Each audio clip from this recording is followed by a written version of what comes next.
चलिए, सभी लोग बैठेंगे, दोनों हाथ ज्ञान मुद्रा में, प्रणाम मुद्रा में रखेंगे, आंखें बंद, कमर गर्दन एक सीध में, आधे प्रेयर करेंगे। योगेन चित्तस्य पदेन वाचा मलं शरीरस्य च वैद्यकेन योपाकरोत्तं प्रवरं मुनीनां पतञ्जलि प्राञ्जलिरानतोऽस्मि। ॐ स्वस्ति स्वस्ति स्वस्ति। Now rub your palms, touch your eyes, then open your eyes. सभी लोग बैठेंगे। कल हम लोग ने पढ़ा था, जैसा मैंने बताया, डाइट के बारे में। चलो, जिसने जो पढ़ा था पूरा एक कॉन्सेप्ट में 2 मिनट में कौन डिफाइन करेगा, मेन पॉइंट्स को डिफाइन करेगा जो कल पढ़ा था।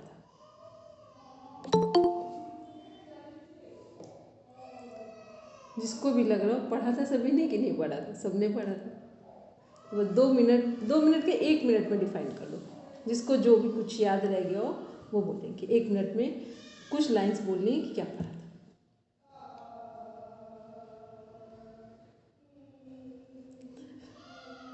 तब तो हेमंत भैया की कंप्लेन करनी पड़ेगी हमको कि ऐसे पढ़ा कि सब लोग ने समाधि में चले गए, सब डाइजेस्ट।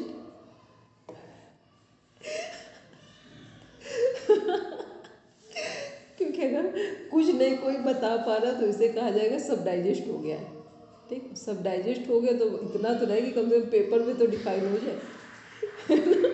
सब कुछ पूरा डाइजेस्ट हो गया तो वो भी ठीक नहीं है। बोलेंगे हरदीप भैया क्लास ज्वाइन की थी कल? जी मैम। चलिए बोलिए, कल क्या पढ़ा था? मैम, आहार जो है वो जिसको हम निगल सकते हैं, और फूड मतलब एक आहार जो है वो हमारे शरीर के लिए चलाने के लिए जरूरी है। मतलब जो एनर्जी न्यूट्रिएंट्स वगैरह देता है वो आहार ही देता है। ये हमें मनोवैज्ञानिक और सोशली भी समाज से जोड़ता है। अपने मन से जो है वो भय या कोई दुविधा उससे भी दूर करता है, और शरीर की पूरी समस्त क्रियाओं को कराने के लिए भी ये पूरा हमें सहयोग करता है। ये 6 रस होते हैं। जो भी हम भोजन करते हैं वो 6 रसों से युक्त होता है, जो होते हैं मधुर, अम्ल, लवण, कटु, तिक्त, कषाय। ये सारे रस जो हैं वो सारे महाभूतों से मतलब रिप्रेजेंट करते हैं और हमारे शरीर के लिए जरूरी होते हैं। ये जो रस हैं फिर ये जाकर के आगे जब हम डाइजेस्ट करते हैं तो सब टिश्यूओं में आगे बढ़ते हैं। ठीक है। और कोई ऐसा पॉइंट जो छूट रहा है अभी भी?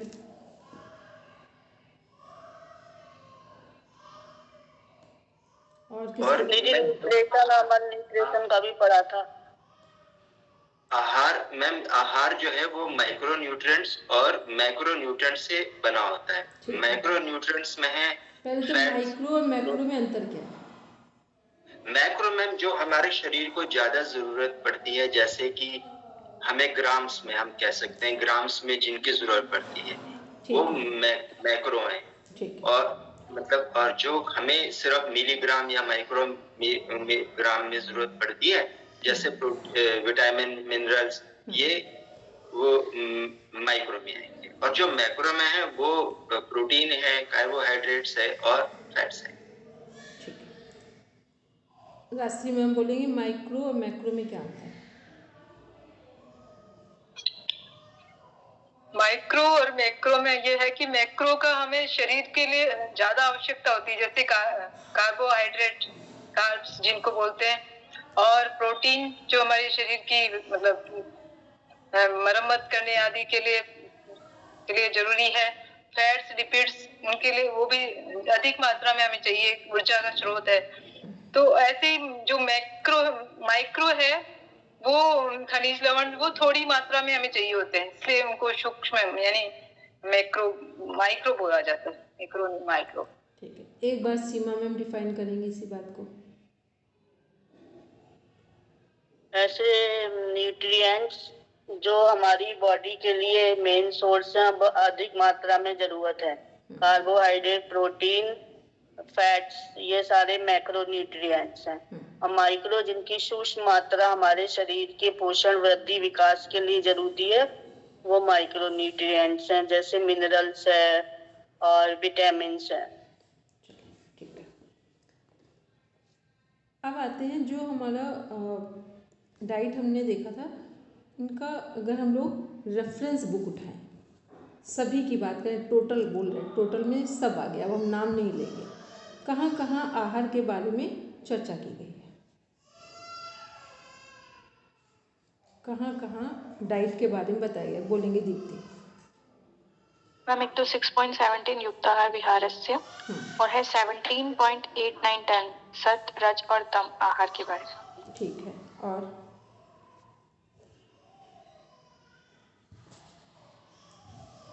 मैम भगवत गीता के बारे में पूछा है या सभी के बारे में? सभी में बोला है, सब में बोला है। मैम वीरण संहिता और हठ प्रतिपिका में मिताहार का कॉन्सेप्ट है और सभी हठ योग के ग्रंथों में मिताहार का कॉन्सेप्ट है।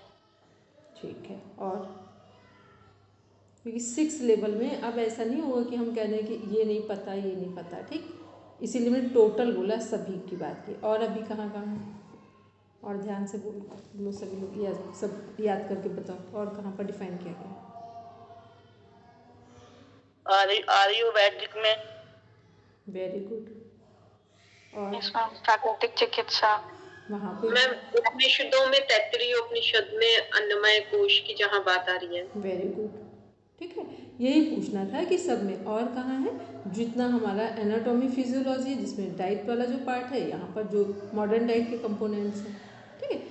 क्योंकि आहार को सभी ने क्यों महत्व दिया है, वेद से लेकर अभी आधुनिक समय तक, क्योंकि पूरा जो हमारा बॉडी का जो पूरा स्ट्रक्चर है, माइंड का जो फंक्शन है, जो भी व्यक्ति के जीवन में दिखाई देता है, उसके पीछे कौन काम कर रहा है? आहार काम कर रहा है, डाइट काम कर रही है, ठीक। किसी के जीवन में किसी भी तरह के चेंजेस लाने हों, वो रोग हो तो रोग से उसे निरोगी बनाना हो रोगी व्यक्ति को, या जीवन में बहुत ऊंचे काम करने, जैसा जिसको बनना है, बनाना है, सब में डाइट का फर्स्ट रोल प्ले करती है, ठीक। कितना भी अच्छा आप योग करें, लेकिन आपका पेट ठीक नहीं है, योग किसी काम का नहीं है, ठीक। कितने भी अच्छे से अच्छे आप कोई भी पैथी का यूज़ कर लें, कितनी भी ऑप्शनल थेरेपीज़ का यूज़ कर लें, बट आपको सबसे पहले क्या ठीक रखना है? अपना पेट ठीक रखना है। पेट ठीक रखने का संबंध किस बात से है? हमारी डाइट से है, ठीक है। तो इसलिए डाइट को एक अहम भूमिका में रखा जाता है, और डाइट के थ्रू ही जितने भी चेंजेस लाने हों, जिस तरह के भी बॉडी माइंड में, हमारे सोल में, वो सब डाइट से लाए जा सकते हैं, ठीक है। जिसको अगर सात्विक जीवन जीना है तो डाइट कैसे लेगा? वो सात्विक लेगा। राजसिक जीवन जीना है तो डाइट कैसे लेगा? राजसिक लेगा। एक सैनिक की डाइट अलग होगी, एक आश्रम की डाइट अलग होगी, आश्रम में रहने वालों की, एक बच्चे की डाइट अलग होगी, और एक बड़े बच्चे की डाइट अलग होगी, फिर एक सामान्य व्यक्ति की और एक जो फिजिकल अधिक लेबर करते हैं, उनकी डाइट अलग होगी। तो ये सब किस पर निर्भर करता है? हमारा पूरा का पूरा व्यक्तित्व का विकास का जो क्रम है, या विकास में जो परिवर्तन दिखाई देते हैं, उसके आधार पर हमारा जो डाइट है, आहार काम करता है। अब ये कई तरीके से है, क्योंकि आहार डाइट में क्या काम कर रहा है? डाइट में हमारी पूरी मानसिक स्थिति भी काम कर रही है। अब डाइट भी बहुत अच्छी और मेंटल लेवल बहुत पुअर हो, तो आप अच्छे से अच्छे खाने को खा लो, कुछ उसका इफेक्ट नहीं आएगा। और डाइट कितनी भी खराब हो, मेंटल लेवल स्ट्रांग हो, डाइट काम कर जाएगी, ठीक है। इतना तो कॉन्सेप्ट लगभग सबको समझ में आ गया कि हम लोग क्या बात करना चाह रहे थे। अब देखते हैं इसके बाद,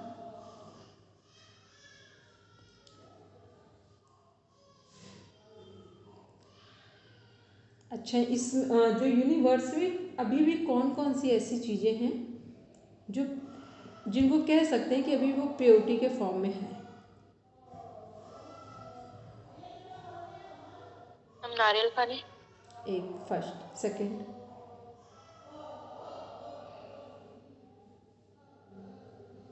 अभी आयुर्वेद में बहुत सारी चीज़ें, उसमें से फर्स्ट नंबर पे आता है आंवला। आंवला, यस। ठीक है, आंवला एक ऐसा रसायन है जिसमें 5 हमारे क्या है, रस है। नमक को छोड़कर बाकी सभी रस आंवले में पाए जाते हैं। इसीलिए बोला जाता है कि कोई भी व्यक्ति यदि 1 या 2 आंवले डेली लेता है तो उसका सामान्य जीवन, जो हम लोग संसार में जीवन जी रहे हैं, ये स्वस्थ जीवन बीतेगा।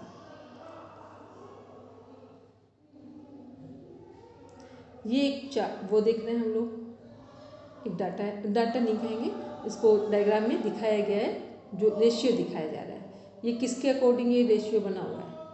वायु 25%, जल 25%, अन्न 50%। किस बुक के अकॉर्डिंग ये कॉन्सेप्ट बोलेंगे दीप्ति और अंजू ने भी? घेरन संहिता। ठीक है, घेरन संहिता में भोजन के विषय में क्या कहा गया है कि 50% मीन्स, यदि हमारे शरीर में, उदाहरण लेते हैं क्योंकि समझाना हो तो उदाहरण चाहिए, कि 4 रोटी खाने की भूख हो तो हमें क्या करना है? 2 रोटी खाना है और 2 रोटी नहीं खाना है।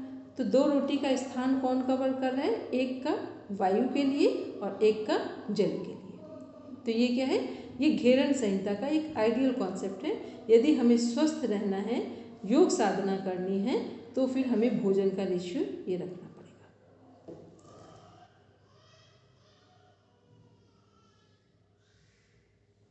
ये पता ही है सबको, जो श्रीमद् भगवद गीता का कॉन्सेप्ट है कि सात्विक, राजसिक, तामसिक। जो व्यक्ति जैसा भोजन करेगा वैसी ही उसकी प्रकृति होगी, वैसा ही वो दान करेगा, वैसा ही वो अपना कार्य का चुनाव करेगा। ठीक है, सात्विक व्यक्ति जो होंगे उनका कार्य क्षेत्र सात्विक जाएगा, राजसिक वालों का राजसिक जाएगा। सात्विक व्यक्ति दान करेगा तो सात्विक दान होगा उसका, राजसिक वालों का राजसिक होगा, तामसिक वालों का तामसिक होगा। तो ये किस पर डिपेंड कर रहा है सब कुछ? ये सब कुछ हमारी भोजन पर, हमारी डाइट पर डिपेंड कर रहा है। फिर WHO का एक कॉन्सेप्ट है कि WHO के अनुसार ऊर्जा का सेवन जो कैलोरी ऊर्जा व्यय के साथ संतुलित होनी चाहिए। ओवर ईटिंग के कारण अनहेल्दी वेट बढ़ने से बचने के लिए total fat consumption total energy intake के 30% से अधिक नहीं होनी चाहिए। ये अभी का डाटा उठाया गया, थोड़े 2020 का है। इसका मीन्स समझें कि जो हम लोग भोजन करते, कई बार लोगों को लगता है कि अच्छे से अच्छा भोजन ग्रहण करना चाहिए, तो लोग बोलते हैं ना कि हम बहुत अच्छा भोजन ले रहे हैं, बहुत अच्छी डाइट ले रहे हैं, फिर भी हमारी बॉडी में, माइंड में कुछ बहुत सुधार नहीं दिख रहा है। क्या कारण होंगे कि अच्छे से अच्छा भोजन ले रहे हैं फिर भी हमारी बॉडी जितनी सही होनी चाहिए उतनी नहीं है, या हमारा शरीर जितना निरोगी होना चाहिए वो नहीं है? क्या कारण होंगे अच्छी डाइट लेने के बाद? बोलेंगे दीदी? डाइजेशन सही नहीं है उसका। Very good. और बोलेंगे दीदी? मैम अपने शरीर के अनुसार, कार्य के अनुसार, ऋतु के अनुसार भोजन नहीं ले रहे हैं। Very good. ठीक है, एक क्या है कि डाइजेशन सही नहीं है, दूसरा क्या है कि जो जिस मौसम में जो लेना चाहिए, जो हमारे लिए ज़रूरी है। अब मान लो हम लोगों ने कहा कि जो ड्राई फ्रूट्स हैं बहुत अच्छे हैं, ठीक है, उनको लेना चाहिए, लेकिन ये तो पता हो कि कौन सा ड्राई फ्रूट जो है वो हमारे लिए ठीक है या नहीं। कभी थोड़ा बहुत ले लिया तो चल गया, लेकिन डेली हम अच्छी से अच्छी डाइट ले रहे हैं। किसी को पित्त की प्रकृति है, वो डेली दूध में चीनी मिलाकर पी रहा है व्यक्ति, तो क्या होगा? पित्त बढ़ता ही चला जाएगा। कफ की प्रकृति है, ठंडा दूध पी रहे हैं, ठंडी चीज़ें खा रहे हैं, तो ये क्या है? कफ बढ़ता चला जाएगा। वायु की प्रकृति है, ड्राई फ्रूट ले रहे हैं, या ये कहते हैं भोजन ऐसा जिसमें चिकनाई नहीं है, ठंडा भोजन ले रहे हैं, फ्रिज का रखा हुआ भोजन ले रहे हैं, ये सब कुछ क्या है? ये सब हमारे अच्छे से अच्छे भोजन लेने के बाद भी वो हमें अच्छा परिणाम नहीं देंगे। तो अच्छा परिणाम यदि हमें भोजन में लेना है तो क्या क्या चुनाव करना है? पहले अपनी प्रकृति का चुनाव करना है, अपने रोग का चुनाव करना है, तो नहीं है तो कोई बात नहीं, तो केवल प्रकृति सफिशिएंट है। फिर जो बाहर का मौसम है वो चुनाव करना है। फिर जो भोजन ले रहे हैं उसका टाइम क्या होना चाहिए। फ्रूट्स ले रहे हैं तो क्या लेट नाइट फ्रूट्स लें या सूर्यास्त के बाद लें? नहीं लेने हैं। ठीक है, ऐसे ही इन सब बातों का ध्यान रखेंगे और फिर हमें ध्यान रखना है कि जो हमने लिया है उसको हम पूरा पचा भी पा रहे हैं कि नहीं, कि वो हमारे शरीर में एक हैवीनेस क्रिएट कर रहा है। क्योंकि जब तक जो हमने अच्छी से अच्छी डाइट ली है वो डाइजेस्ट नहीं हो पा रही है, इनडाइजेशन हो रहा है हमें, तो क्या होगा, तो भी अच्छी डाइट का कोई रिजल्ट नहीं आएगा। ठीक है, तो ये डाइट के संदर्भ में अभी हम लोगों ने बात की। बाकी जितने हमारे उपनिषद हैं, वेद से लेकर के अभी तक कोई भी ऐसा ग्रंथ नहीं है जो हमारे स्वास्थ्य की बात कर रहा हो और उसमें डाइट प्रायोरिटी में ना रखी गई हो। बोलेंगे हरदीप भैया, कुछ कह रहे थे?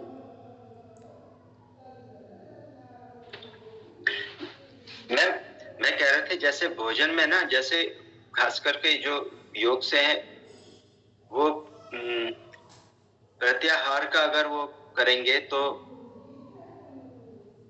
नहीं, सॉरी मैम, अपरिग्रह का, ये जितनी जरूरत है उतना लिया, उससे ज्यादा नहीं।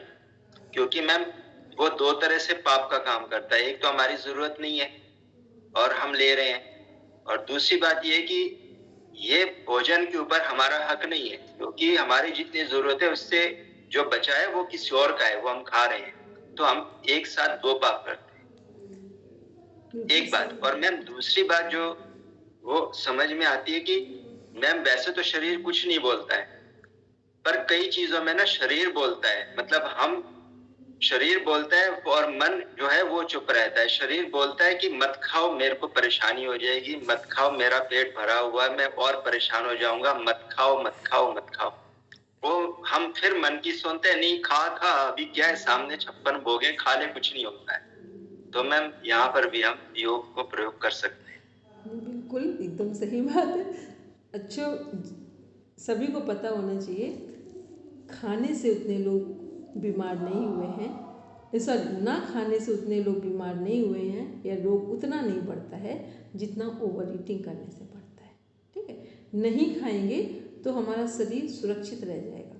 अगर हम एक दिन ना खाएं तो कुछ दिक्कत नहीं आएगी, लेकिन एक दिन में हम 2 दिन का 3 दिन की चीज़ों को एक ही दिन खा लें, डाइट को ले लें, तो वो दिक्कत करेगा। तो ये बिल्कुल सही है। और रही बात हरदीप भैया जो आपने पहले वाली बात बोली थी, वो क्या है, वो बात थोड़ा सा डीप में है, वो उन्हीं को समझ में आएगी जिनका कुछ कदम आगे बढ़ चुके हैं जीवन में, वो वहाँ समझ में आएगी। ठीक है, तो अभी हम लोग एक कॉन्सेप्ट इसको भी देख लेते हैं, basic concept and components of food and nutrition. इसमें है हेल्थ। वर्ल्ड हेल्थ ऑर्गेनाइजेशन के अनुसार state of complete physical, social and mental wellbeing and not merely the absence of any disease and infirmity. नीचे क्या क्या पॉइंट्स दिए हुए हैं जो रिकवर कर रहे हैं इस हेल्थ को। Health include the followings: optimum growth and development, maintenance of structural integrity of the body, maintenance of functional capacity of the body, the ability of fight disease. ये फंक्शनल किसके लिए यूज़ किया जा रहा है? Functional capacity body.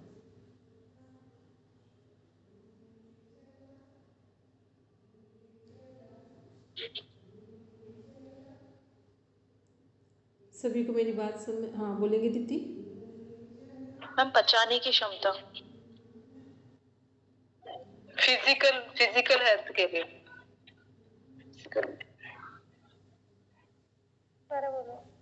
Ma'am question दोबारा। इसमें ये दिख रहा है आपको सभी को सामने आपके कि maintenance of functional capacity of the body. Functional कहाँ पर है?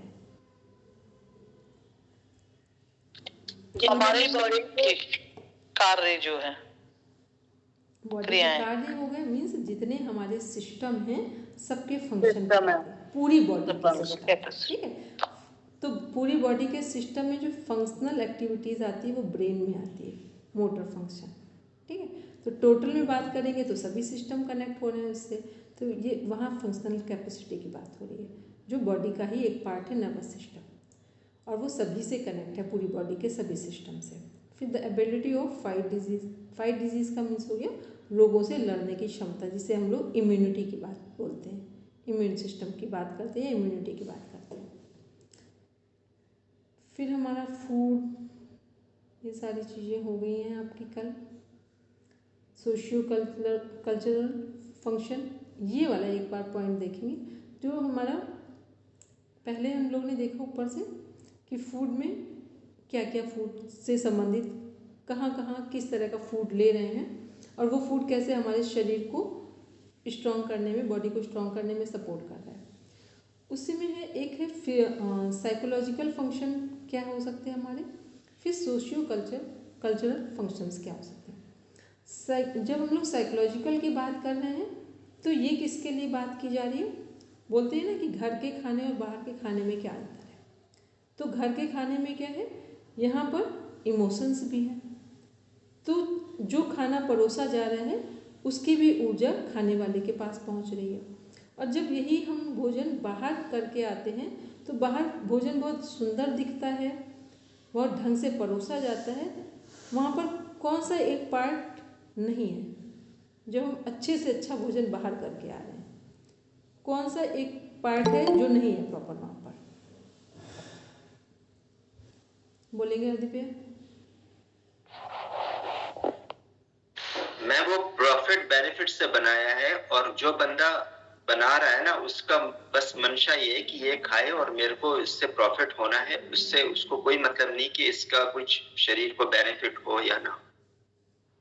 ठीक है, मतलब वहाँ पर इमोशनल वाला पार्ट नहीं है, हमारे इमोशंस कनेक्ट नहीं होते हैं, जो हमें एक पैम्परिंग देते हैं, जो हमें एक ऊर्जा देते हैं प्रेम वाली, वो हमारी बाहर जाकर कहीं नहीं है।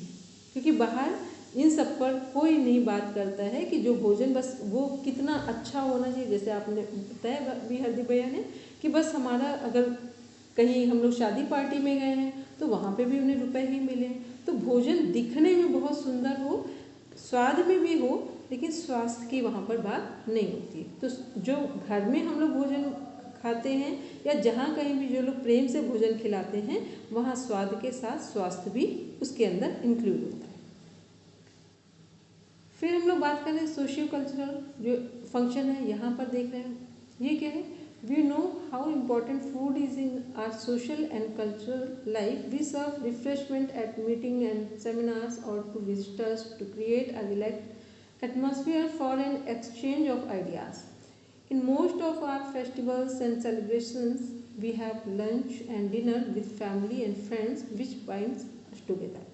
एक जो कल्चरल जो हमारे सोशल, जैसे अभी होली आ रही है, दीपावली आ रही है, अदर लोगों के भी फेस्टिवल्स हैं, तो ये जन्माष्टमी है, शिवरात्रि है, मतलब जो हमारे अपने जीवन में जो हमारे सांस्कृतिक जितने भी त्यौहार हैं वो सब क्या करते हैं, उसमें जो कुछ भी बन रहे हैं खाने के जो खाद्य पदार्थ हैं वो सब क्या है, वो जब किसी एक उद्देश्य में किसी एक त्यौहार को इंगित करके जब वो भोजन बनाया जा रहा है कि होली में क्या बनना है, तो होली में बनने वाली चीज़ें अलग हैं, दीपावली में बनने वाली चीज़ें अलग हैं, रक्षाबंधन में अलग है, जन्माष्टमी में अलग है, तो ये सब मकर संक्रांति होती वहाँ अलग चीज़ें हैं। तो ये सब क्या करती हैं, ये सब भी हमारे मन को, हमारे रिश्तों को स्ट्रॉन्ग करते हैं। भोजन के माध्यम से हम अपने स्वास्थ्य को और जो हमारा सामाजिक एक दायरा है उसे भी स्ट्रॉन्ग कर सकते हैं। और जो घर के हमारे संबंध कहा जाता है, यदि कोई व्यक्ति से अपने घर में भी रिलेशन स्ट्रॉन्ग रखने हो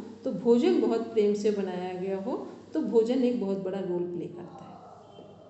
लेकिन फिर ध्यान रहे ये भोजन वही रोल प्ले करेगा। अब उन फीमेल से ये उम्मीद ना रखी जाए जो पूरे टाइम वर्क कर रही है घर में भी बाहर, अब उनसे ऐसे स्वास्थ्य की कल्पना की जाएगी तो फिर कहीं ना कहीं अधूरी रह जाएगी बात।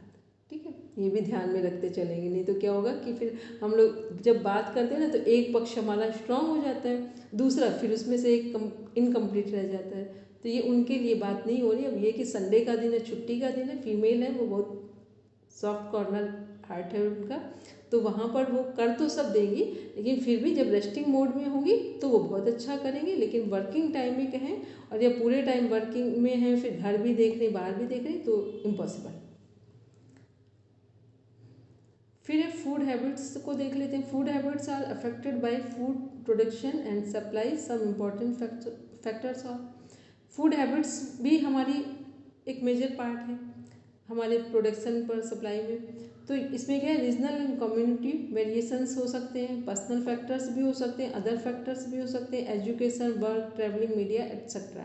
इन सब में भी जो हमारा फूड है यहाँ पर अलग अलग हो सकता है जाकर, और सभी को पता है अलग अलग होता भी है।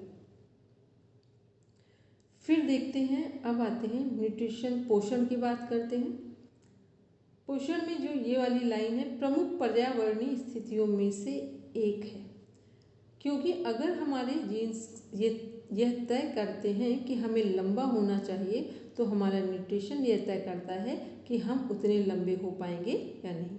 जैसे कई बार हम लोगों को लगता है, सपोज़ करके आज हम लोग ये सोचे कि हमें 12 बजे तक जगना है, लेकिन हमारी हैबिट नहीं है 12 बजे तक जगने की। तो यदि हमें 12 बजे तक जगना हो तो हम क्या करेंगे, कहाँ सुधार करेंगे? प्री प्लान्ड है कि आज हमें रात में 12 बजे तक जगना है। बोलेंगे अंजू? मैम डाइट सही हल्की लेंगी। Very good. या पानी, मतलब पानी पी के भी रह सकते हैं कि पानी या जूस। ठीक है, मतलब लिक्विड वाली डाइट लेंगे तो हम जग सकते हैं। और ये सोचे कि हैवी डाइट ले लें और हमारी हैबिट नहीं है देर रात जगने की और आज हमें काम करना है, तो हैवी डाइट लेने के बाद आप देर रात तक काम नहीं कर पाएंगे। इसीलिए जिनको मेंटल वर्क अधिक करना होता है उनकी डाइट कैसी होती है? सॉलिड होती है, लाइट डाइट होती है। जिनको मेंटल वर्क अधिक करना होता है लाइट डाइट, वो हल्का भोजन करेंगे। ठीक है, और जिनको फिजिकल लेवल पे अधिक वर्क करना वो कैसा भोजन करेंगे? थोड़ा सा वो हैवी करेंगे। ठीक है, वो हैवी डाइट लेंगे वो लोग। चलिए अब आते हैं, हम लोग बात करते हैं जो हमारी मॉडर्न डाइट है। ठीक है, ये है एक कुपोषण। अच्छा, कुपोषण के क्या क्या कारण हो सकते हैं? अपना अपना सब पेन उठा लेंगे, सब पेन पेपर उठाएंगे। कुपोषण के क्या क्या कारण हो सकते हैं, बस इतना डिफाइन कर देंगे 4 से 5 वर्ड्स में। बोलेंगे दीप्ति, अंजू ने हैंड रेज किया, बोलेंगे अंजू। मैम गरीबी, अज्ञानता, शिक्षा, जनसंख्या वृद्धि और जनसंख्या वृद्धि, परिवार का आकार, और बस मैम इतने ही याद है, बेरोजगारी। ठीक है, ये सब क्या है कुपोषण के। और क्या हो सकता है? एक और भी हो सकता है, बोलेंगे हरदीप भैया। मैम माँ ऑलरेडी कुपोषित है तो बच्चा कुपोषित आएगा। ठीक है, ये भी हो सकता है। दीप्ति बोलेंगे। मैम अत्याहार और गलत आहार का चुनाव भी कुपोषण का कारण। ठीक, अगर अधिक भी भोजन लेंगे तो भी हम कुपोषण के शिकार हो जाएंगे। मान लो कोई एक चीज़ बहुत अधिक बढ़ा दी जाए, ठीक है, तो भी कुपोषण के शिकार हो जाएंगे। बाकी सभी ने जो जो बोला वो सब ने ठीक बोला। ठीक, इसीलिए हमने बोला कि सब लोग एक बार पेन पेपर उठाएंगे अपना अपना। दीदी न्यूट्रिएंट्स की कमी से भी होगा? कमी तो है ही, उसमें तो वही है, कुपोषण में जो हमारे पोषक तत्व इन्हीं की कमी है, तभी कुपोषण हो रहा है। ठीक है, लेकिन यदि कोई भी चीज़ अधिक कर दी जाए, ठीक है, कोई भी चीज़, मान लो हम लोग कह रहे हैं आंवला बहुत फायदेमंद है, अब लेकिन हम लोग कह रहे हैं कि जो या नींबू बहुत फायदेमंद है, सच में है, ढेर सारी क्वालिटीज़ हैं, लेकिन अब ये कहते हैं जो वात प्रकृति वाले लोग हैं इनको आप नींबू बहुत सारा दे दीजिए, या इनको सुबह शाम दोपहर बार बार इनको यूज़ करने के लिए, पीने के लिए बोल दीजिए, तो ये क्या होगा? नुकसान करेगा। ठीक, तो कौन सी चीज़, अगर कोई चीज़ बहुत अच्छी भी है और फिर भी हम उसको अगर सही समझ के या सही उसकी जानकारी नहीं है उससे भी अधिक यूज़ करेंगे तो वो भी हमारे कुपोषण में ही काउंट हो जाएगा।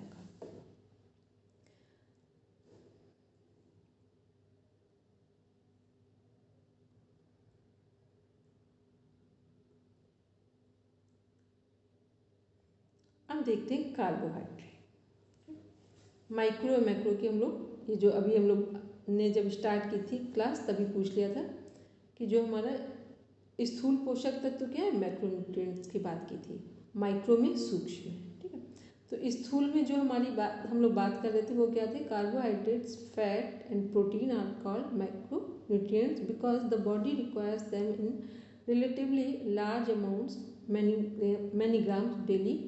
There are 3 classes of micronutrients: carbohydrate, lipids and proteins. आपको पता है, सब जब चेकअप कराते हैं तो वहाँ एक लिपिड प्रोफाइल के बनता है, देखा जाता है कि वो क्या है, किस तरह के लिपिड्स आ रहे हैं, हाई क्वालिटी वाले आ रहे हैं या लो वाले आ रहे हैं। अब हम लोग बात करते हैं इसमें नीचे, फिर माइक्रोन्यूट्रिएंट्स है जो हमारा, वो क्या है? Vitamins and minerals are micronutrients required only in small amounts, milligrams or micrograms daily. तो जो हमारा 3 चीज़ें हैं उसको पहले समझ लेते हैं। कार्बोहाइड्रेट क्या है? सभी को पता है कि कार्बोहाइड्रेट हमें कहाँ से मिल रहा है? जितने भी हमारे अन्न हैं, जो अन्न वाले भोजन हैं, वो सब क्या है? कार्बोहाइड्रेट है। वो अन्न की बात कर रहे हैं जिन्हें हम व्रत में, फास्ट में नहीं खाते। ठीक, उन अन्न की बात की जा रही है, अनाज की बात की जा रही है जिन्हें हम फास्ट में नहीं खाते हैं, उनकी बात हो रही है। तो यहाँ कार्बोहाइड्रेट जो है हमारा, पढ़ेंगे रचना जी। कार्बोहाइड्रेट्स या तो सिंपल या कॉम्प्लेक्स होते हैं और ऊर्जा के प्रमुख स्रोत हैं। कार्बोहाइड्रेट्स 4 किलोग्राम्स या ग्राम्स की ऊर्जा प्रदान करते हैं। मैम ये कैलोरीज ओके, कैलोरीज ग्राम्स की ऊर्जा प्रदान करते हैं। कार्बोहाइड्रेट 3 अलग अलग प्रकार के होते हैं। इनमें स्टार्च, शुगर और फाइबर शामिल हैं। हमें फाइबर से कैलोरी नहीं मिलती क्योंकि हमारा शरीर पाचन के दौरान फाइबर को डाइजेस्ट नहीं कर पाता। पौधों में पाए जाने वाला क्लोरोफिल सूर्य की रोशनी में वायु में मौजूद CO2 तथा पृथ्वी की सतह पर मौजूद H2O लेकर प्रकाश संश्लेषित फोटोसिंथेसिस क्रिया द्वारा कार्बोहाइड्रेट का निर्माण करता है। तो हम लोग कार्बोहाइड्रेट का देखते हैं क्लासिफिकेशन।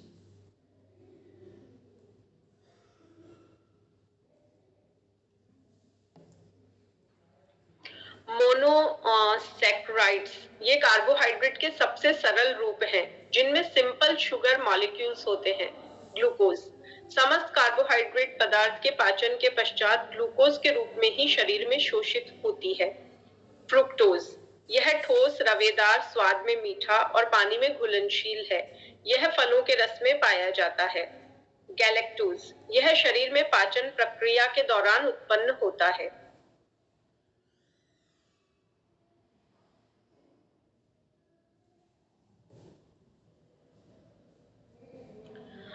डिसैक्राइड्स ये कार्बोहाइड्रेट मोनोसैकराइड्स की 2 इकाइयों से बने होते हैं। उदाहरण डिसैचुराइड होगा।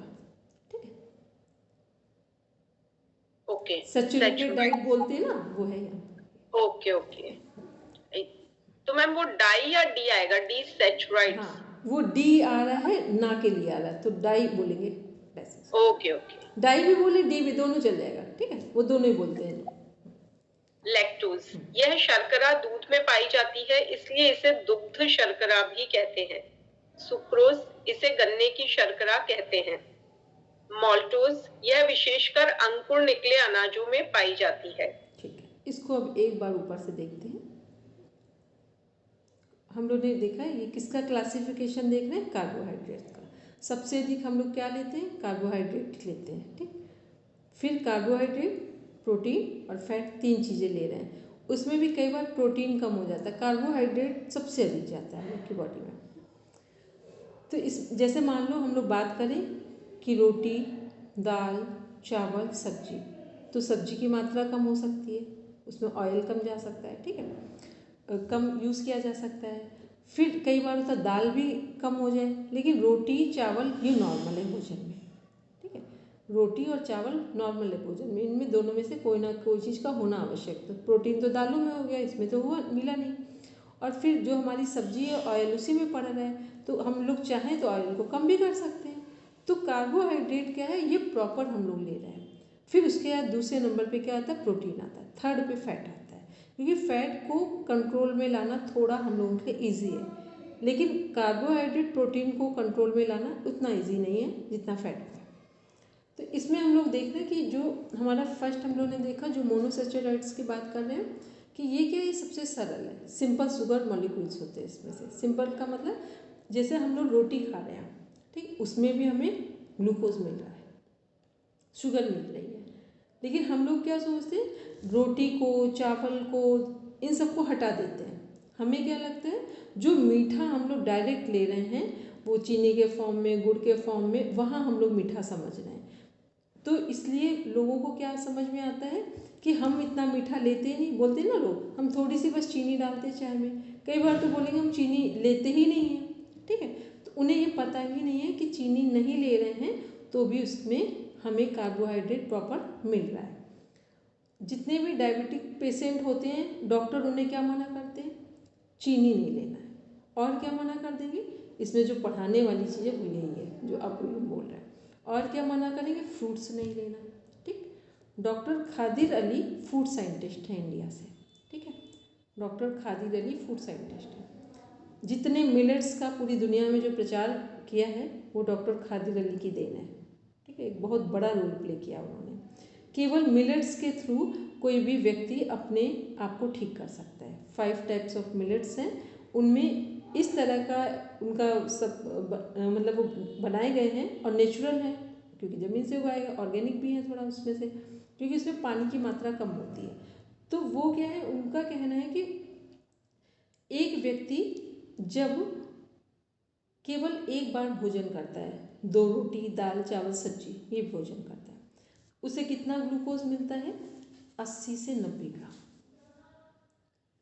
और जब वो फ्रूट्स खाता है पेट भर के, कोई भी मीठे फ्रूट्स खा ले, वो इवन आम की भी उन्होंने बात की, उनको भी खा ले, ठीक है। डॉक्टर विश्वरूप राय सहयोगी है, ठीक। अगर वो फ्रूट्स पूरे आम भी खा ले डायबिटिक पेशेंट तो उसका शुगर का लेवल कितना बढ़ेगा, 8 से 9 ग्राम या 15 ग्राम बस। क्या चल रहा है एलोपैथी में कि फ्रूट्स नहीं खाना है, चीनी नहीं लेनी है, भोजन पेट भर के लेना है, ठीक। तो भोजन पेट भर के, अब हमें क्या लग रहा है, हम कुछ मीठा खा ही नहीं रहे हैं। यहाँ प्रॉब्लम क्या हो रही है कि मीठा खा रहे हैं नहीं खा रहे ये मैटर नहीं है, मैटर ये है कि जो खा रहे हैं उससे हमें शुगर कितना मिल रहा है, कितना ग्लूकोज हम कंज्यूम कर रहे हैं। ग्लूकोज कंज्यूम कर रहे हैं उस पर डिपेंड कर रहे हैं हमारा शुगर का लेवल कितना बढ़ रहा है। क्लियर है ये बात जो भी हमने बोली है सबको, ठीक है।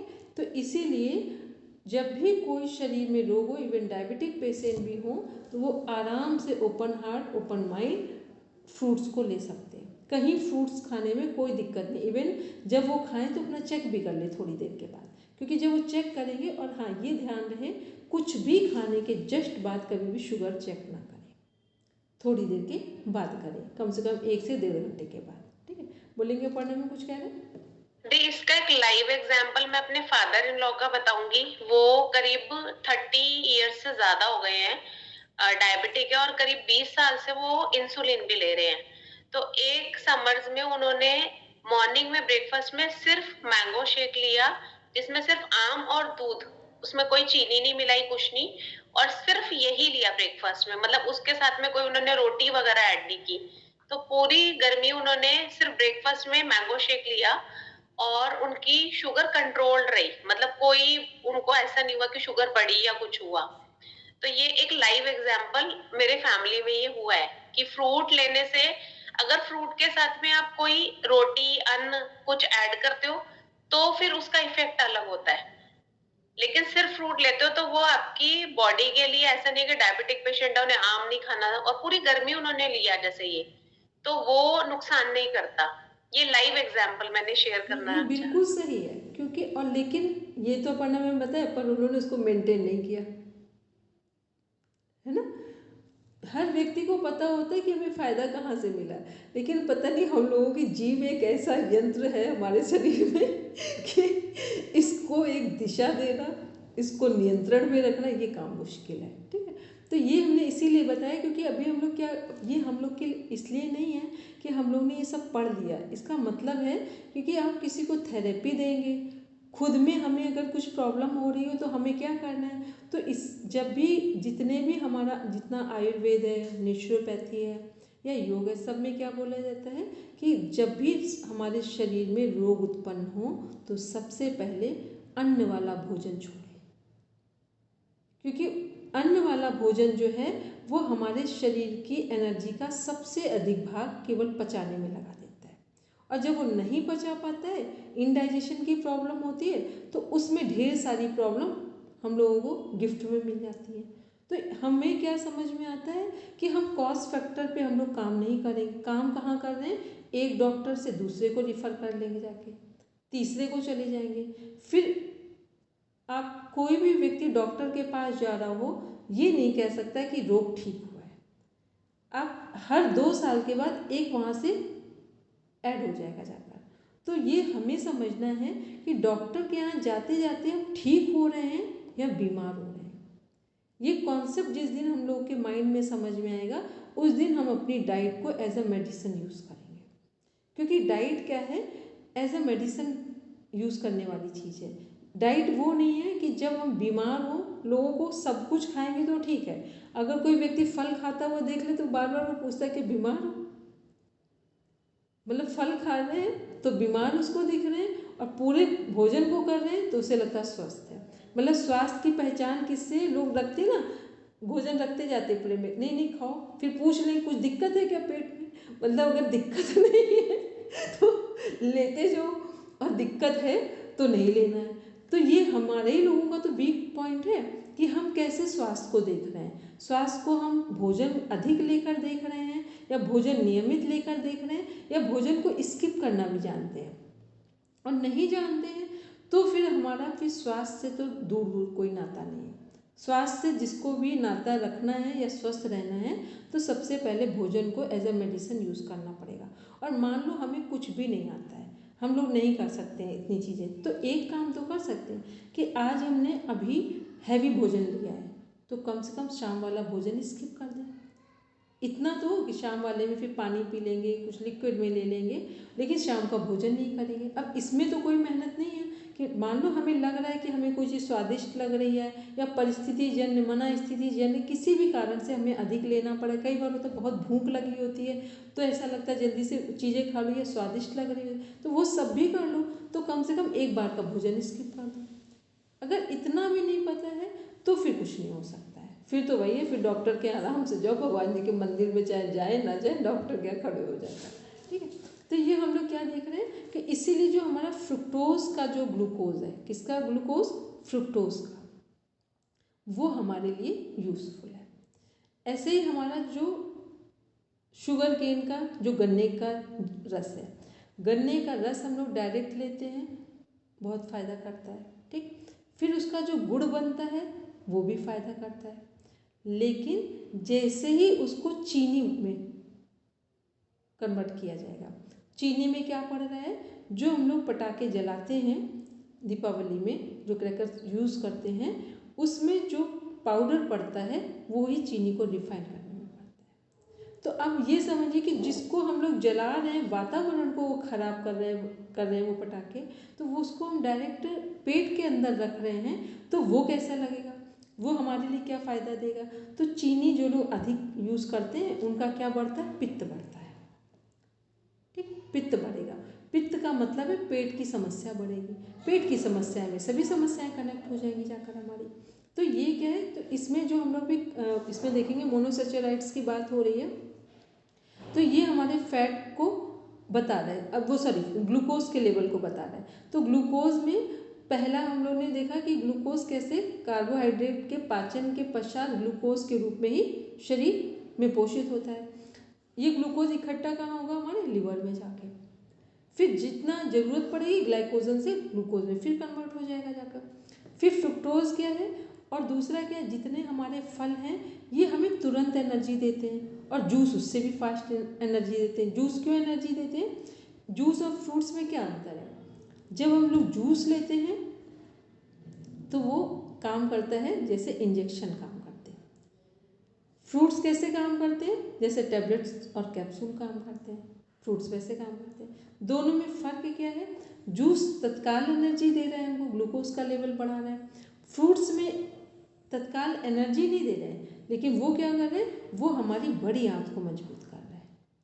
क्योंकि जो फाइबर है वो कहाँ काम आएगा, बड़ी आंत को मजबूत करने में। जूस में ये चीज़ नहीं है, तो अगर तुरंत की एनर्जी चाहिए वीकनेस है तो जूस ले, और अगर लॉन्ग टर्म एनर्जी चाहिए तो फिर फ्रूट्स ले। ठीक है, तो ये क्या है, ये एक अंतर है जूस और फ्रूट्स के बीच में, क्योंकि हम लोग कार्बोहाइड्रेट लेना है तो हमें वो देखना है। और जब हम लोग बात मिलेट्स की कर रहे हैं, वो भी सब अनाज हैं, लेकिन जो मिलेट्स हैं उसमें जो कार्बोहाइड्रेट हमें मिल रहा है वो फ्रुक्टोज के फॉर्म में मिलेगा, उसमें फ्रुक्टोज के फॉर्म में ग्लूकोज हमें मिलेगा। और जो हम लोग डायरेक्ट गेहूँ, चावल ये यूज़ कर रहे हैं, चना यूज़ कर रहे हैं, ये डायरेक्ट फॉर्म में एनर्जी दे रहा है। इसीलिए किसी को अपना फास्ट अगर वेट गेन करना हो तो क्या सजेस्ट किया जाता है, भीगे हुए चने। ठीक, और जितनी भीगी हुई चीज़ें हैं वो शरीर में हैवीनेस लाती हैं, भारीपन लाती हैं, और वही भीगी हुई चीज़ें अगर भून रोस्ट कर दी जाए तो वो शरीर में हल्कापन लाती हैं। तो भीगा हुआ चना क्या है, शरीर का वेट बढ़ाने में काम करता है, कार्बोहाइड्रेट बहुत ज़्यादा है उसमें। और जो भुना हुआ चना है वो शरीर के वेट को घटाने में काम करता है। ठीक है, तो ये हम लोग किस में देख रहे हैं, जो हमारा क्लासिफिकेशन है कार्बोहाइड्रेट का। फिर इसके बाद देखते हैं, इसी में हम लोगों ने देखा जो गैलेक्टोज है हमारा, ये शरीर में पाचन क्रिया के दौरान उत्पन्न होता है। पाचन का मीन्स हुआ जब हमने भोजन कर लिया फिर उत्तर, ये सब ग्लूकोज से रिलेटेड है, जो डायरेक्ट ग्लूकोज के फॉर्म में कन्वर्ट होंगे। फिर आता है हमारा इसी में जो हमारा डिसैचुराइड जो कार्बोहाइड्रेट है, डिसैचुराइड में क्या है हमारा कि जो मोनोसैचुराइड्स की 2 इकाइयों से बने होते हैं। इसमें मोनोसैचुराइड्स क्या क्या चीज़ें का है हमारे, एक लैक्टोज है। लैक्टोज हमें किससे मिलता है, दूध से मिलता है। ये क्वेश्चन बहुत बार पूछा जा चुका है कि दूध से हमें कौन सा ग्लूकोज का फॉर्म में, वो कार्बोहाइड्रेट का कौन सा फॉर्म हमें मिलता है, तो वो लैक्टोज मिलता है। इसलिए इसे दुग्ध शर्करा भी कहते हैं। दूध में जो समझदार लोग हैं वो चीनी नहीं मिलाते हैं। क्यों नहीं मिलाते हैं, क्योंकि दूध का अपना एक नेचुरल मीठापन होता है। अब लेकिन जिनको बहुत नीड होती है वो लोग मिक्स करते हैं। छोटे बच्चों को जो लोग नहीं देते हैं चीनी डालकर, आप देखेंगे उनकी हैबिट नहीं होती है, थोड़ा सा शहद डाल दिया वो पी रहे हैं आराम से। अब जिनको डेली मिलता ही रहा है चीनी डालकर, उनको हैबिट हो जाती है उन बच्चों को कि हमें दूध में मीठा डालकर दिया जाए। फिर है सुक्रोज जो हमारा, इसे गन्ने का शर्करा कहते हैं। ये भी यूज़फुल है हमारा, जो फास्ट हमको एनर्जी देता है। जब भी लिवर किसी का डाउन होता है, ख़राब होता है, तो सबसे पहले प्रिफर किया जाता है गन्ने का जूस। फिर माल्टोज को देखते हैं, यह विशेष करके अंकुर निकले हुए अनाजों में पाई जाती है। तो जितने हम लोगों के अनाज हैं उनको क्यों सबसे अधिक यूज़फुल माना जाता है कि उनकी मात्रा कम हो जाती है। मान लो अभी हम लोग 4 रोटियां खाएं उतना गेहूं लें, या हम लोग चने की सब्जी खाएं, चने का आटा लें, तो वो 4 रोटियों के बराबर का आटा हमें चाहिए। लेकिन यदि हम उसे अंकुरित कर दें तो 4 रोटी क्या, जो 1 रोटी का आटा है चने का, उतने चने ही अंकुरित होकर पर्याप्त होंगे हमारे लिए। वो हमें एनर्जी भी देंगे और मात्रा भी कम होगी। अब एक बात और समझ लेनी है, जब भी किसी चीज़ में अंकुर निकल आते हैं वो अपनी जो रियल पोटेंसी है या एनर्जी का लेवल मान लो 10% है किसी का, ठीक है, चने हैं सिंपल हम लोग खाएं 10% है, लेकिन जब उसमें अंकुर निकल आए तो वो 100 में चले जाएंगे, क्योंकि वहाँ एक नया जीवन है। तो जब कोई ऐसा खाद्य पदार्थ जिसमें एक नया जीवन है, जो कि घर में सूखा रखा हुआ है, कितनी अपने आप में अद्भुत बात है, घर में वो हमारे डिब्बों में सूखा रखा हुआ है, लेकिन जब उसे हम पानी में भिगो रहे हैं और एक तरीके से हमने उसको पानी से बाहर निकाल दिया, तो क्या होगा कि वही उसमें अंकुर निकल आएंगे। तो जब किसी में एक नया जीवन आ जाता है तो उस खाद्य पदार्थ की पोटेंसी बढ़ जाती है। तो फिर अब हमें क्या करना है कि फिर उसकी मात्रा कम करनी पड़ेगी। जब किसी की पोटेंसी बढ़ गई है तो अब हमें लेते समय क्या ध्यान रखना है, उसकी मात्रा कम करनी है। अब हमें वो नहीं कि मान लो 4 मुट्ठी चना है, चने का आटा है, चने से चने का आटा बना, उसकी रोटी खा रहे हैं, लेकिन जब अंकुरित लेंगे तो क्या करेंगे, वही 4 मुट्ठी का जो आटा बनने जा रहा था उसमें से 1 मुट्ठी चना लेंगे। केवल क्यों लेंगे, 1 मुट्ठी का मतलब जैसे 40 ग्राम आटे की रोटी हम लेने जा रहे हैं तो 10 ग्राम चने को भिगोएंगे, अंकुरित होंगे, उनको लेंगे तो पूरा वही मिलेगा, बल्कि उससे ज़्यादा हमें एनर्जी मिलेगी। तो ये हम लोगों ने किस में देखा, जो माल्टोज है, माल्टोज में कौन सा ग्लूकोज है जो हमें स्प्राउट्स से मिल रहा है।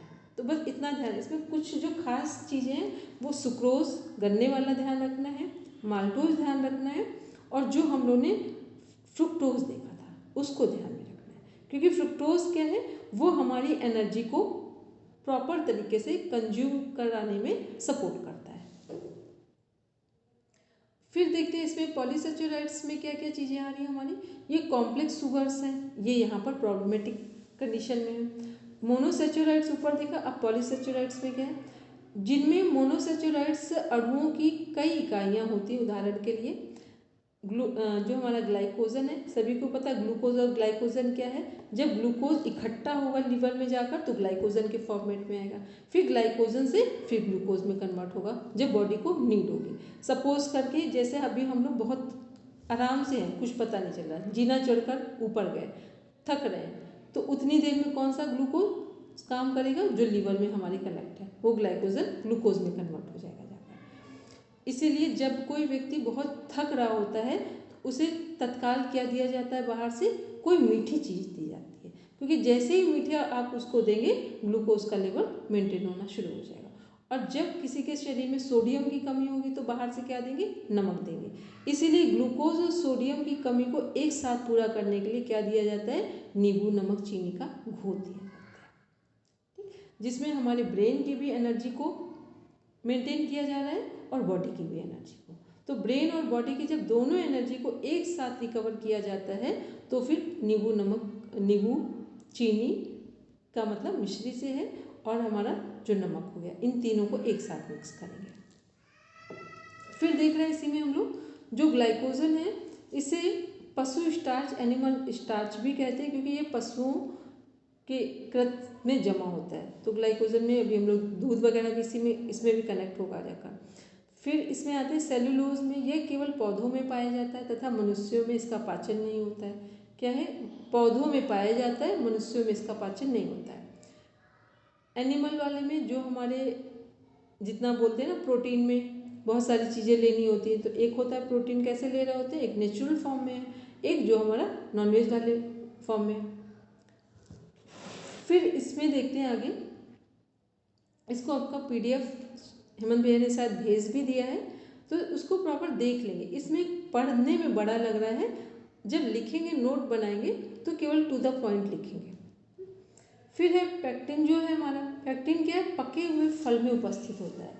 ये चीनी की उपस्थिति में जेली का रूप धारण कर लेता है, चीनी की उपस्थिति में जेली का रूप धारण कर लेता है, अतः फल का पेक्टिन जेली जमाने के प्रयोग में लाया जाता है। देखते हैं ना हम लोग, ये पाइनएप्पल का है, एप्पल का, जो वो सॉस टाइप के बने, नहीं क्या बोलते हैं इसको अपन में, जो आते हैं, हाँ जेली बोलते हैं, जैम बोलते हैं, ठीक है, बच्चे यूज़ करते हैं। कभी देखा हो कितना मीठा होता है, अगर उसको डायरेक्ट रख लो अपने जीभ में तो मन करेगा कि अब दोबारा नहीं रखेंगे, ठीक। लेकिन हम लोग ध्यान ही नहीं देते हैं कि उसमें है क्या, उसमें दिख रहा है वो पाइनएप्पल है, एप्पल है, वो केवल कलर में पड़ा हुआ है, ठीक है, वो थोड़ा सा एक स्मेल आ रही है, उसका कलर दिख रहा है, उसमें पीछे क्या है, पूरा चीनी है, ठीक। इसलिए ये सारे क्या है, ये हानिकारक चीज़ें हैं।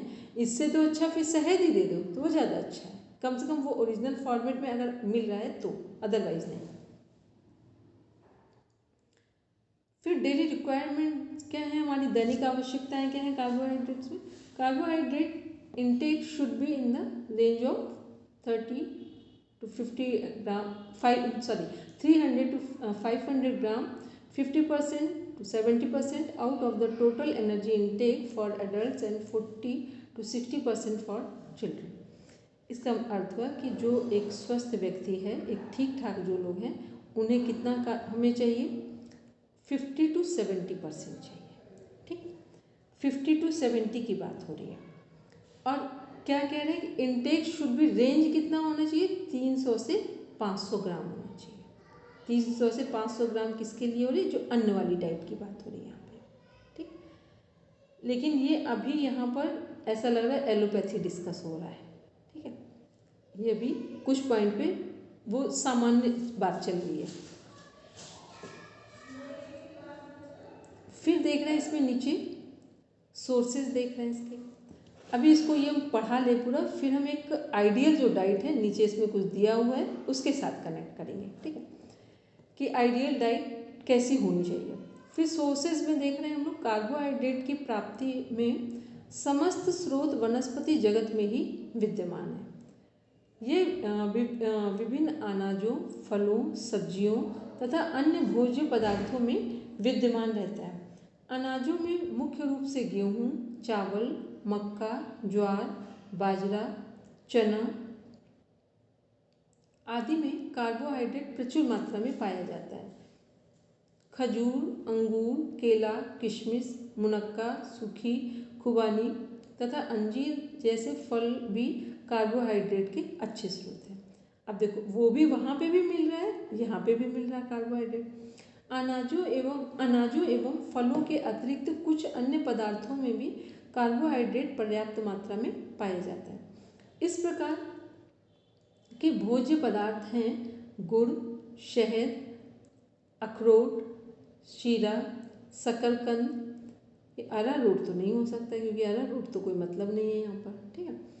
फिर शकरकंद, आलू आदि, तो ये सब क्या है, इनमें भी हमें सही कार्बोहाइड्रेट मिल रहा है।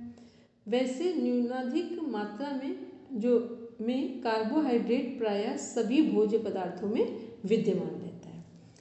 अभी हमने बताया था जितने भी भोज्य पदार्थ हैं, कोई भी ऐसी चीज़ नहीं जहाँ कार्बोहाइड्रेट ना हो, लेकिन सबसे अधिक कहाँ है, जो अन्न वाला भोजन है उसमें है। फिर उसके बाद जो हमारी सब्जियां हैं उनमें भी दिख रहा है, फलों में भी दिख रहा है, ड्राई फ्रूट्स में भी दिख रहा है, सभी जगह है। लेकिन सबसे अधिक जो हमें कार्बोहाइड्रेट हमारी बॉडी के लिए, माइंड के लिए यूज़फुल है, वो फलों का है। फिर उसके बाद जैसे शकरकंद वगैरह हैं, गुड़ है, शहद है, इनका कार्बोहाइड्रेट अच्छा है क्योंकि इनमें फाइबर भी है, कैल्शियम भी है, आयरन भी है, इसलिए इनका कार्बोहाइड्रेट अच्छा माना जाता है। ठीक, तो ये हो गई आज की हमारी पूरी चर्चा। अब किसी का कोई क्वेश्चन हो तो पूछ लें, फिर कल हम लोग। ये अरारोट ही होगा क्योंकि अरारोट जो होता है वो स्टार्च होता है। वो अपन इसका हमें बहुत क्लियर नहीं, मेरा पॉइंट क्लियर है, तो अरारोट होगा तो हम जब कल देख लेंगे तब बताएंगे, ठीक। नहीं देखेंगे तो हम अखरोट रख सकते, अरारोट नहीं रखेंगे, ठीक। क्योंकि जब तो पहले समझ तो ले, अखरोट के बारे में पता, अरारोट नहीं पता हमको।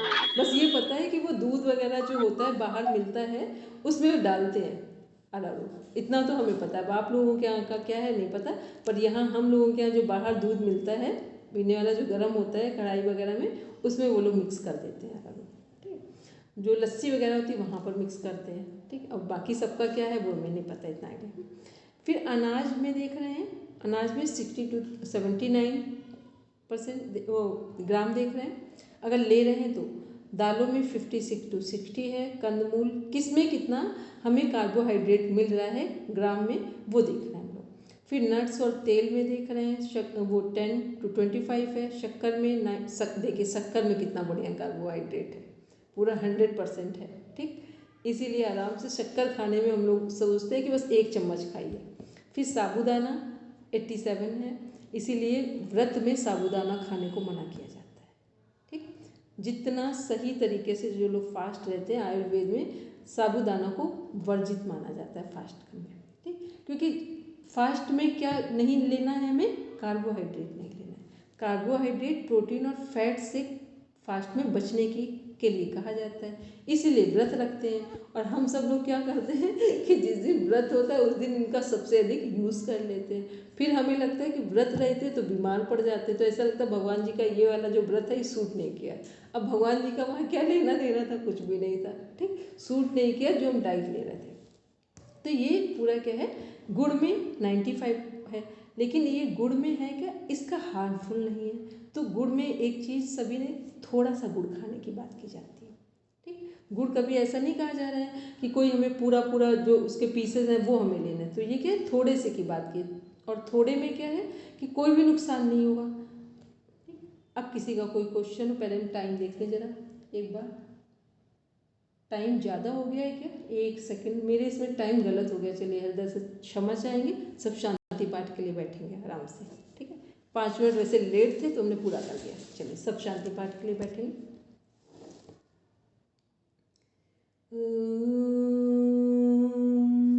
शांति शांति शांति।